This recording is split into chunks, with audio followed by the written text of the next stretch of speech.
replication in its influence and determining the determining the overall makeup of an organism. Molecular genetics relies heavily on genetic engineering, recombinant DNA technology, which can be used to modify organisms by adding foreign DNA, thereby forming transgenic organisms. Since the early 1980s, these techniques have been used extensively in basic biological research and are also fundamental to the biotechnology industry, which is devoted to the manufacture of agricultural and medical products. That transgenesis forms the basis of gene therapy, the attempt to cure genetic disease by addition of normally functioning genes. Population genetics, the study of genes and population of animals, plants, and microbes, provides information on fast migration, evolutionary relationship, and extents of mixing among different varieties and species and methods of adaptation to the environment. Statistical methods are used to. Population genetics is based on the mathematics of the frequencies of alleles and of genetic types and population. For example, the Hardy-Weinberg formula. P one predicts the frequency of individuals with the respective homozygous dominant AA slash heterozygous in homozygous recessive genotypes in a randomly meeting population selection mutation and random changes can be incorporated into such mathematical models to explain and predict the course of evolutionary change at the population level. These methods can be used on alleles of non-phenotype effects such as evolutionary change at the population level.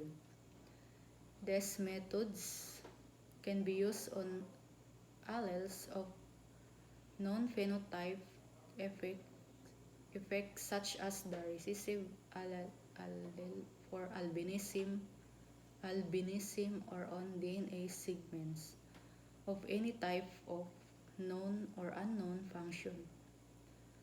Human population genetics,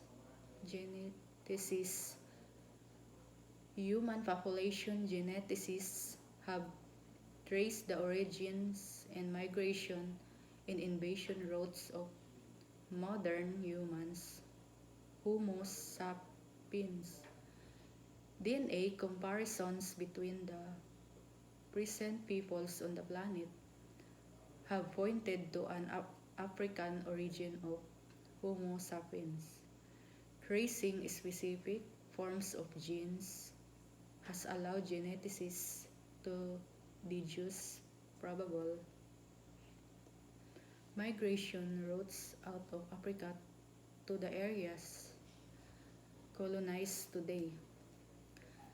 Similar studies show to what degree present population have been mixed by recent patterns of travel. Behavior genetics. Another aspect of genetics is the study of the influence of heredity on behavior.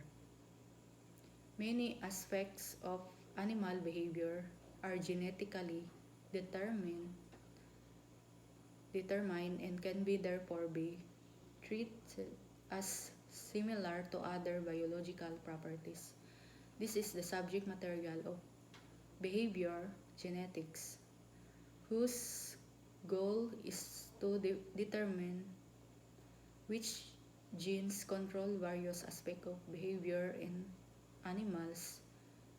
Human behavior is difficult to analyze because of the powerful effects of environmental factors, such as culture.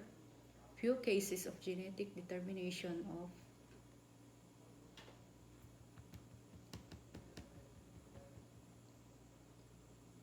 of genetic determination of complex human behavior are known.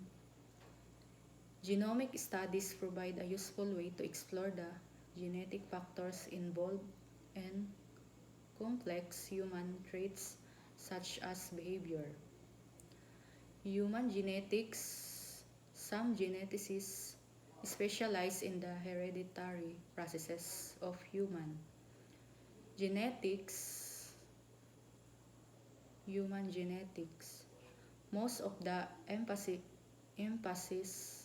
is on understanding and treating genetic disease and genetically influenced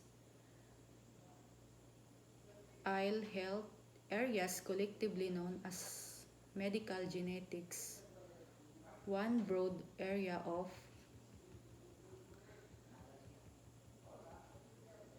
microbial genetics, analysis of regulons and regulatory circuits, theory and goals.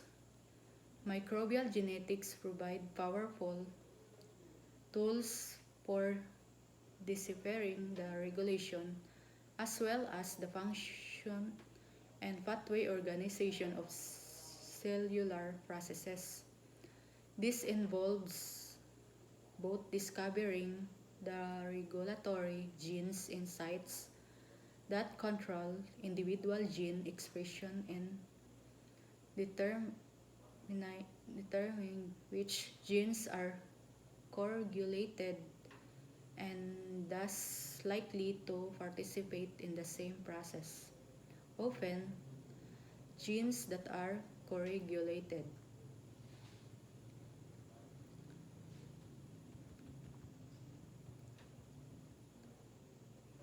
are located next to each other and the same transcriptional unit, an operon. But there are numerous cases of dispersed sets of genes that are correlated. Regulons tool. Genes, gene fusions are the traditional genetic tool for studying regulation. The most popular approach is to construct a hybrid gene. Gene fusion using a truncated lock gene that contains the coding sequence for the beta-galactosidase enzyme but lacks signal for initiating transcription and sometimes also lack its translational start signals in the hybrid. The signals from a gene of interest are placed immediately before the truncated lock gene so that the regulators of the gene of interest will now control lock Z expression. The colorimetric screen described above for the lock system can be employed to study the desired regulatory system. Mutation can be isolated that increase or decrease lock Z activity, and this mutation will be in the regulation of the gene of interest. Identifying corregulated genes can also employ lock Z fusion as a reporter system. In this case, lock The gene fusion are constructed randomly throughout the bacterial chromosomes, usually with the aid of a transposable element that can create a lock fusion when it inserts.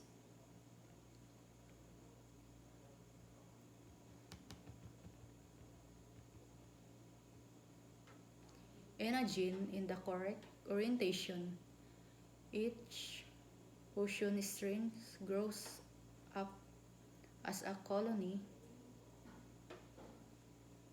and expression is then compared under desired condition, with or without a DNA damaging treatment for studying regulation of DNA repair gene expression using a calorimetric indicator plate to assess whether expression of each fusion increases, decreases, or is unchanged. By this method, exhaustive screening of all genes can be achieved to identify those that show common regulatory patterns.